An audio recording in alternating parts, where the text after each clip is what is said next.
Hello to my fellow PUC alumni. It's wonderful to be celebrating with you this weekend. I want to especially say hello to my peers in the graduating class of 1991. It's our 30-year reunion. Here are some interesting facts about life in 1991. Minimum wage was $3.80 an hour. Mikhail Gorbachev received the Nobel Peace Prize, and Tim Berners-Lee released files describing his idea for the World Wide Web. Here's some interesting facts about PUC life in 1991. Malcolm Maxwell was our president, Professor Donald John received the Educator of the Year award, and our video yearbook editor was yours truly. PUC holds a special place in my heart. I have the honor of serving as Vice President for Academic Administration and wanted to share some things about PUC today. PUC has always been excellent academically, and we have continued that tradition. We still have many students who are well on their way to medical and dental school programs as they pursue meaningful careers as healthcare providers. Our nursing students have continued to be some of the most hands-on learners, boldly stepping into their roles as frontline workers and vaccinating our community during this historic pandemic. Students in the continually advancing visual arts programs have been making their marks in the competitive tech field, securing jobs in the Silicon Valley with companies like Netflix, Facebook, and Airbnb. Students studying to become teachers deeply value a Christian education and pastoral leadership and are paving the way for future generations of learners and congregations. We are proud of all our alumni and especially those who have incorporated service and missions into their calling. With an overall enrollment this year of more than 950 students this past fall, PUC was one of the only Adventist schools to see growth in enrollment. This evening, I would like to introduce you to someone who currently works very closely with these PUC students, our chaplain, Pastor Kent Rufo. With 13 years of experience in ministry, Pastor Rufo has served in many capacities as pastor, Bible teacher, collegiate ministries director, and missionary. We are grateful to have him here now at PUC, engaging college students and creating opportunities for them to encounter Jesus. Here is my good friend, Pastor Kent Rufo. So I don't know if we really realize what a gift PUC is. And it's not just to the Napa Valley and just to California or even just to the Pacific Union Conference. 23 years ago, I went overseas as a missionary to an island in Korea. And there was a story I read right before I went. And it was about this guy named Abram LaRue. And I knew nothing about him. I just read his story that in 1888, I believe it was, that he decided to become a missionary. He had never studied Chinese. He was like a sailor or a merchant. And he was never trained in mission work. And the General Conference said, we are not paying for you to do this. So on his own dime, he decides to go to China and be a missionary and hand out literature. For 15 years, he was a missionary in China. Part of, the Asian Pacific Seventh-day Adventist Church is existing because of what Abram LaRue did. What I found out later, though, when I became the chaplain here at Pacific Union College, is that he was from Healdsburg. And one of his first converts was actually a guy named William Granger. Now, I don't know if you know who William Granger is. I'm assuming for Alumni Weekend, if you're an alum of PUC, you probably know the name Granger. Granger Hall is named after William Granger, one of our first presidents. He was a convert to Adventism by this guy named Abram LaRue. Abram ends up going to China. William Granger becomes the president and then decides, I want to be a missionary, and goes to Japan. And then people are converted in Korea. All of that because of these two guys in the Napa Valley decide that the mission of Jesus Christ is so important that they just go and spread the word. That started right here at the PUC legacy. This is what we are. This is why we exist. Now, for me, that story just continually inspires me because Abram LaRue was not a theologian. He was just a guy who had a heart for Jesus Christ. This school has such an opportunity to make a difference in so many parts of this world. You know, if you look at the history of PUC, which I've actually tried to read some of the history of PUC, I am baffled when I find out some of the people that were influential on this campus. It's amazing the gift of the legacy here. I'm amazed at the gift that I've been given to be a chaplain here on this campus. Because I know that PUC, and if you went here to PUC and you had mandatory worships and mandatory chapels, you know that a lot of those aren't quite as transformational as you would hope that they are.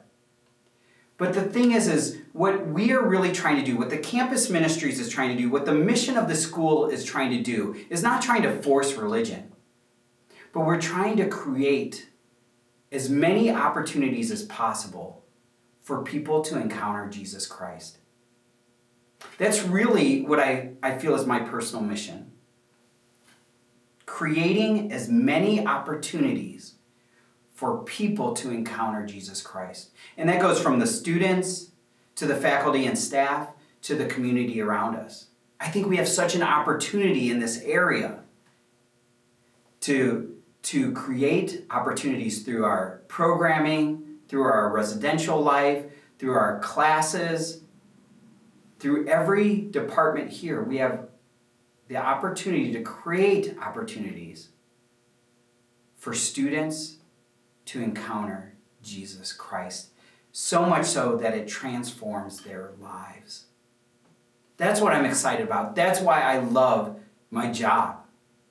Through relationships. I just have to build relationships with people, and I get to create an opportunity for someone to encounter Jesus Christ. Why I love that we have Vespers, where people can praise their hearts out, is because it creates an opportunity for students, faculty, and staff to encounter Jesus Christ. And then for us to be here on this hill, in the midst of all of Napa Valley, we have the opportunity as a school to create opportunities for our communities to encounter Jesus Christ. This is a gift. This school is a gift of God, and I'm excited to see what God is going to do through it in the future. So we wanted to do something a little bit different. We actually wanted to see what the students thought. So we devised these two questions. The first question is, what is a gift? So they can say whatever they think a gift is. What's a gift? And then the second question is, can you name specifically a gift from God? And hopefully we start seeing how the campus, how their upbringing has impacted them so that they can recognize the gifts that God has given them. Two questions. Okay. First question is, what is a gift? And then second one is, can you think of a time when God has blessed you with a gift?